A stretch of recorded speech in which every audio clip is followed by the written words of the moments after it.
waxyaabo yar yar oo soo kordhaa jiro hooyaday sooma fadhiisan karto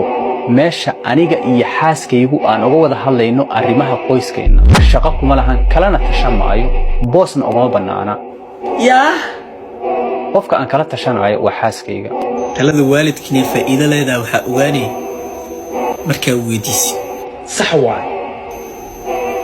sababtoo ah adoo sida dumarkii kareemo inta marsado isa salaaxayo TikTok tahay malaha xaaskaaga kula talis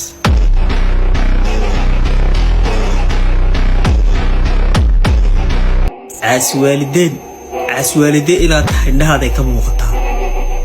هو إذا لا تش كريمة كان يوحنا مرسيدس نسكنا نطق وشيء على هذه أري رك تصاب سناك هل أنت كريمة ده مرسيدس